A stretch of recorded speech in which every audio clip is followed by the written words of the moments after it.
Andersen with National Review. Thank you so much for joining us for another Facebook Live interview. Today I am joined by Milwaukee County Sheriff David Clarke Jr. Thank you so much for coming on, Sheriff Clarke. Ericka, it's my pleasure to be on with you. Thanks. So the reason we're having you on today is because you just recently published a book. Holding it up right here. It's a Cop Under Fire. And I just finished it last night. It was a great read. And so I guess I want to ask you, what made you think it was time to write a book after being in the spotlight for the past couple of years? What made you think now's the time to get this in book form? Well, there are two reasons. One is to counter the left's labeling me as something that I am not. And, that's what they try to do. So I wanted to be able to present myself in a way that's more truthful than the way they try to define me. But there's something more important to me than that. Usually people just get the benefit of me in sound bites. I'm on TV, as you indicated, I'm on radio, and you don't get a lot of time. Everything's compressed. You might get 3-4 minutes to make a point or several points. So you have to talk in sound bites. What this book does is it takes those sound bites and it expands on them. I like to say it allows the reader, Cop Under Fire, will allow the reader to take a deeper dive into how I arrived at the positions that I do, why I think the way I do, and give people a better understanding of who David Clarke is and what he's really about. I like to say as well that in the end, I think you'll see there's meat on the bone. That's what I try to do with this book, is I put meat on the bone around that soundbite world that I live in. Right, and in the book you talk, you were a police officer and a detective for many years before becoming sheriff. And then, more recently, you've been in the spotlight. We see you on Fox News. You were the keynote speaker at CPAC just last week. And in the book, you say that most TV pundits have no idea what they're talking about when it comes to police brutality, racial politics, and the intersection of law enforcement and some of the poor people in America. What are some of the things that you wanted to shed light on that topic specifically in this book? What is the biggest misconception about police brutality in the media? Well, first of all, that's one of those things that it's important to put some meat on the bone. I talk about how many of the people who are spouting off at the police don't know what they're talking about, Ericka, because they've never done this work, not even one day in their life, not even 1 hour in their life. And so you have people like former President Obama trying to transform a profession. We are more professional, we're better trained, we're better educated than at any time in our history. Were there some dark days in policing? Sure. The 50s, the 40s, Jim Crow in the South, the 60s with the civil rights marches where law enforcement agencies were turning fire hoses and sicking dogs on what were truly peaceful protesters. But America finally said that's enough. And they demanded that we change. And you know what? We did. We changed ourselves. So then I push back against people who haven't done this. Here's one of the examples I use.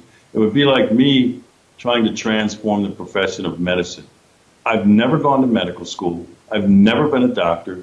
I've never performed a complicated medical procedure. Who am I to try to transform? We can ask the medical community to transform themselves. And so this narrative, this false narrative about the character, the sacrifice, the service, the integrity of the American police officer was being impinged, I thought, maliciously mischaracterized. And somebody needed to speak back because of the important role that the American law enforcement officer plays in our society. We're in the front lines of the rule of law. We protect the rule of law. We enforce the rule of law. And it was very damaging because of the mistrust it was creating between people who need us, people in these struggling communities. I've been in policing for nearly 4 decades. I'm in my 39th year. I'm at ground level. I'm in the belly of the beast. I know what people want from us. I know what they expect. These are some challenging times. There's no doubt about that. They've always been, but we can work it out without the loudmouths from the liberal mainstream media, throwing dirt on us. Right, and in the book this will be a pretty obvious thing to anyone that picks up the book. You refuse to call Black Lives Matter Black Lives Matter. You say Black Lives Matter is what you call the movement. Can you kind of explain why you chose to look at it that, or just why you choose to identify it that way? Sure, because the whole premise of it was built on a lie. Black Lives Matter is the bastard child of the hands up, don't shoot. which was a lie, a complete lie. And therefore, I think it's illegitimate. Also, if you watched this movement, and that's what it was, it's not an organization, it's a movement. It is an anti-police movement. It is a hate movement toward the American police officer, not just the American police officer, but the United States Constitution. Some in there call it a racist document. I'm not going to allow people to drag me into the weeds about, well, not all members of the movement. It doesn't matter.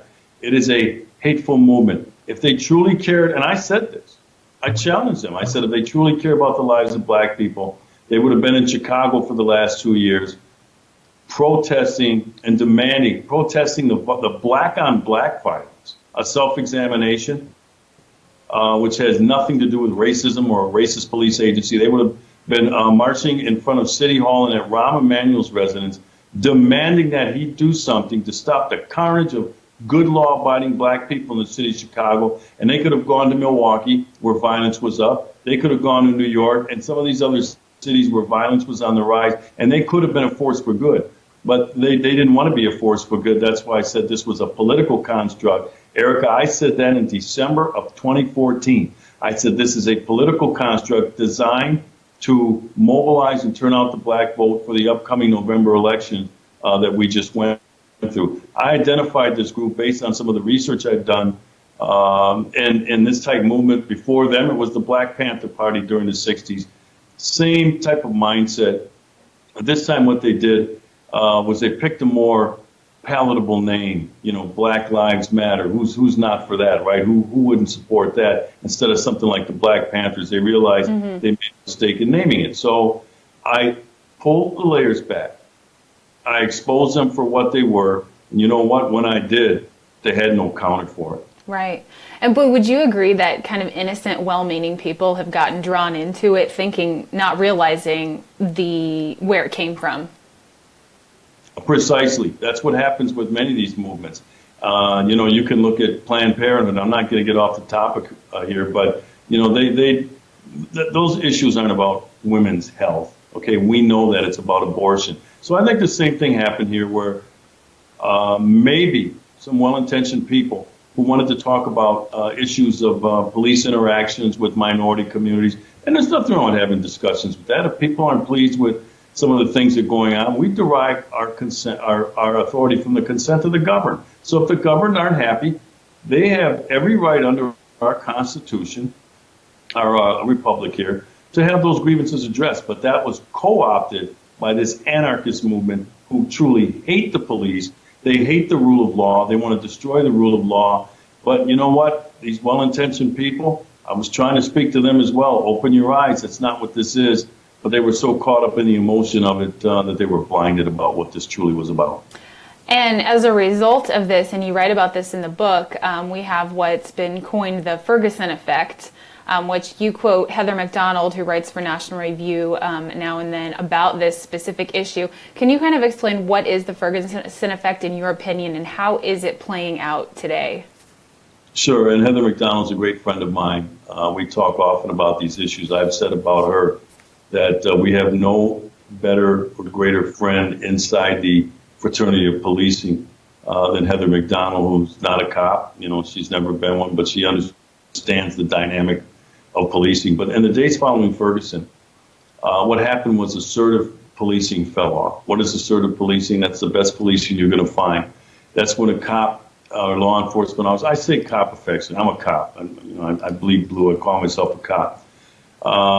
But that's where they go out in their unobligated time. In other words, they're not answering a 911 call, and they're just on routine patrol, looking for things that are out of place, looking for potential criminal activity. So they'll conduct a traffic stop under reasonable suspicion, under the Constitution and Supreme Court decisions. They'll do a police interaction, a field interview stop. They'll see a group hanging on a corner in a high crime area where the cop knows. And the Supreme Court has already visited this stuff. The cop gets to bring his experiences or her experiences into some of these things. And so they look and they say, hey, this is a high crime area. We're getting reports that drugs are being sold on this corner over here in this neighborhood. I pulled this car over for a traffic violation, not because the driver was black. That's one of those myths, driving while black. No, driving with expired plates, broken tail lights, cars in disrepair. Those are violations of the law. So the cop pulls that car over and has a conversation. And what you're going to find in that assertive policing, you're going to find people wanted on serious felony warrants that you can get off the street.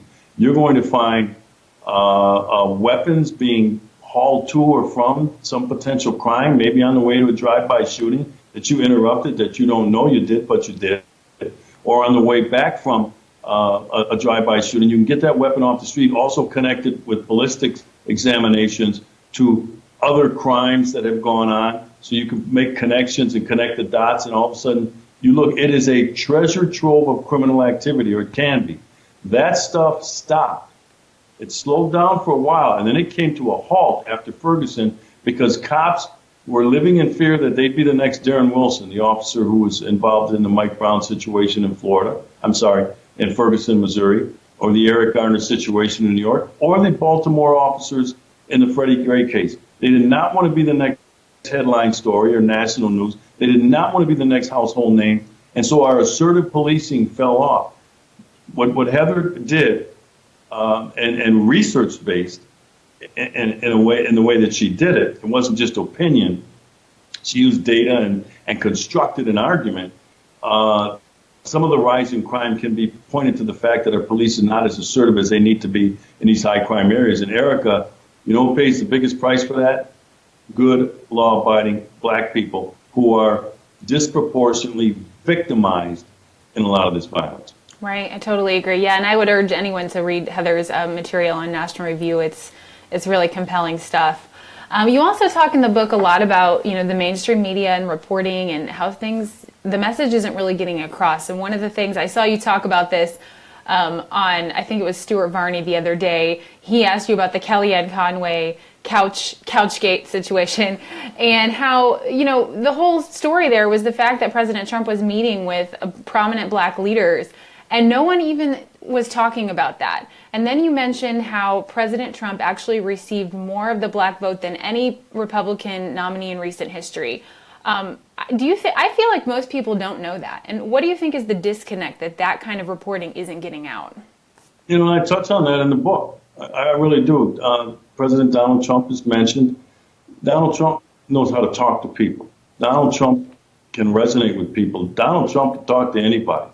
And he has this magnetism about him that draws people in. And that's what the left's biggest fear is, that the American public, we saw it during the election, the American public came out in these key states, these swing states, and they wanted a different way. And his message was resonating, make America great again. But with the liberal mainstream media, and this is a shame, because they've been given First Amendment protection, and we want that. We don't want government controlling the media like it does in some of these dictatorships.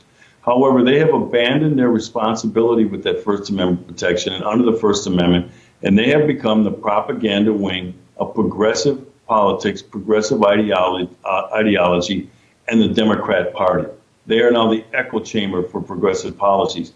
They were the mouthpiece, if you will, for a lot of this anti-police sentiment and rhetoric and propaganda that we talked about, that I talk about in the book as well. There's a reason why people don't trust the liberal mainstream media anymore. I mean, the surveys are there, the polls are there, the research is there. They are dwindling into irrelevancy because they've picked a side. They were supposed to be this fourth estate. They were supposed to be the government watchdog, but like I said, now they abandon that and become the propaganda wing and a mouthpiece for progressive policy. So that's why people are looking toward other avenues to get their news, where it might be a little more balanced. And even if it isn't, a critical reader can figure it out. You can look a couple paragraphs in and say, this author here or this writer is trying to steer me, not just give me the information.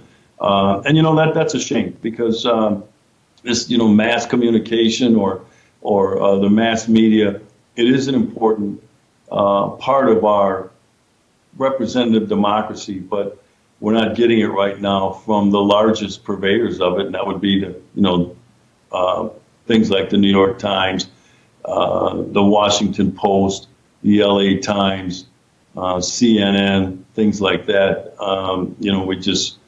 now you got to find some alternative means to get your media. And one other thing I wanted to touch on, because I'm sure there's many people that agree with you on this, that the Democrat Party seems to take African American voters for granted. And you talk about how the Democrat Party has actually hurt the African American community. Can you expand on that a little bit and why you thought that was important to talk about? Sure. We know that they have, and I cite that in the book. And that's the neat thing about this book, I believe. It isn't just opinion. There's some opinion in there. But what I do is I make an argument, a thesis, if you will. I present an argument, and then I build off that and say, here's why, here's who else thinks that, here's the research on it, and it'll give people an opportunity to walk toward where I am. You know, and I'm not trying to get anybody to change their mind. I'm not trying, with this book, I'm not trying to get everybody to agree. It's just that here's my view on these things. I've had a unique seat in terms of viewing the world, being a law enforcement officer. You see a lot. So, you know, you look at the Democrat Party, and I would ask you this, and I don't mean ask you directly looking for an answer, but I would ask them, what's gotten better with this monolithic vote, black vote for Democrats? Poverty is worsened. The schools, K-12 urban public education, are a disaster. Black people can't find meaningful work, even in the Obama economy. In Milwaukee, for example, just as an example, you know, nearly 60% of black males cannot find meaningful work in the city of Milwaukee. So you look at that, you look at the crime and violence. Like I said, poverty is generational now, all in these areas that are run by progressive Democrats. So when people say that to me, I turn it right back on them and say, show me what's gotten better with this monolithic vote. They can't. Right, and hearing... But go ahead. I think this is important too. I don't tell people then go and vote Republican. I say you make your own choice, but do it based on some critical factors. Start to question these people. Start to make the Democrats earn your vote. Start to make the Republicans earn your vote. Donald Trump was the only candidate that went out there, the only one, and begged for the vote. He said, give me a chance. What do you have to lose? Nobody else did. I've never heard a Democrat candidate say that. Give me a chance. What do you have to lose? They take it for granted. Right, and he did that not only with the black community, but with other poor white communities and other places as well, which goes to show why he ended up where he did. So hearing you speak, and I'll let this be the last question. It's no wonder that people are urging you to run for higher office, although you said in the book that that's not something you're interested in. Could you see that ever changing in the future, and why are you not interested? Well, I never say never, but, I didn't get into this for a political career. I've been a cop for nearly 4 decades. It's in my blood, serving people, trying to positively impact on quality of life in areas. And I think part of the reason that we have some of the problems that we do on Capitol Hill, mainly inside the Beltway, is people look at this as a career, and what's my next career step?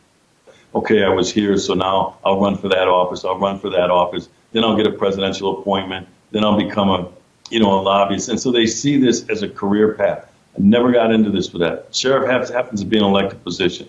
I'm flattered that there's a lot of energy and excitement over the draft movement. And the reason why it's a draft movement, not my idea, I didn't come up with it. They'll have to drag me in kicking and screaming to run for Senate. But at the same time, I never say never, because I have never looked at opportunity and just immediately closed the door. Life is a series of opportunities. Sometimes you look, you examine, you go, nah, maybe that one. But then in the end, too, I pray over these things. And in the end, I don't know, we'll see what happens. But I never got into this for a long political career. Right. That reminds me of there's the clip from President Trump on Oprah many years ago in the 80s, and they asked him if he would ever run for president, and he said the same. I'll never say never. So we'll see what happens in the future with you. Sheriff Clarke, thank you so much for joining us today, and we'll be posting the link to your book above the video, and I encourage everyone to grab a copy. Thank you so much, Ericka. Be well. Thanks a lot. Bye.